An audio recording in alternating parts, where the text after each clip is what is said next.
من الصبح ما سمعتش ولا خبر حلو، والله العظيم ماني زيك. من الصبح وانا كاشش وانا نفسي اتكلم مع حد، فيش اخبار حلوه، تمام؟ ولكن انا جاي اهون عليك وعلى غيرك، واهون على نفسي كمان معاكم، لان انا اريد ان اسمعكم اخبار حلوه باذن الله تعالى. بتمنى من الجميع دعوه حلوه لاهله في غزه قبل ما يسمع الخبر، لانه الخبر بيستاهل نقتدي على اهله في غزه. بقول لك اليوم تم تفجير 13 دبابه عسكريه للدوله الاسرائيليه، تفجير مسحوهم. هذا اول خبر بسيط يعني من الاخبار الثانيه. الخبر الثاني بقول لك بعض الولايات الامريكيه تم يعني ايش اقول لك، تم التخلي عن اسرائيل بشكل نهائي.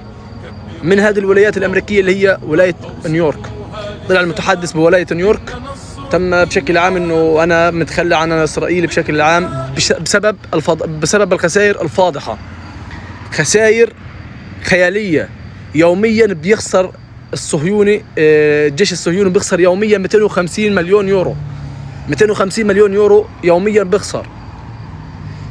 هذا واحد. اثنين، بتعرف انه انت من يوم ما بلشت الحرب لليوم خسرانين 50 مليار يورو، 50 مليار يورو ميزانية الدولة تقريبا.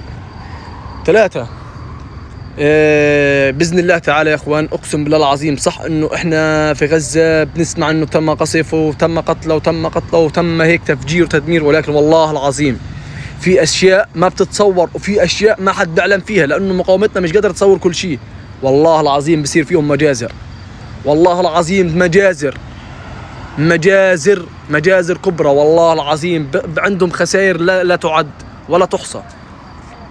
والله العظيم بقولكم هذا انا كلام مني ما بعرفوش ولا انت بتعرفه، تمام؟ ولكن انا بقول لك والله العظيم انه في عندهم مخاسر قد ما انت تتصور.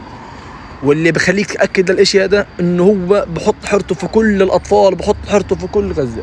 اذا احنا بموت من عندنا يوميا 200 و300 شهيد، هم بموت عندهم يوميا 100 ضابط اسرائيلي، 100 جندي، اقل شيء 100، وبنجم وبرتب، وبيحكوا عن حالهم انهم هم اصحاب خبره عاليه.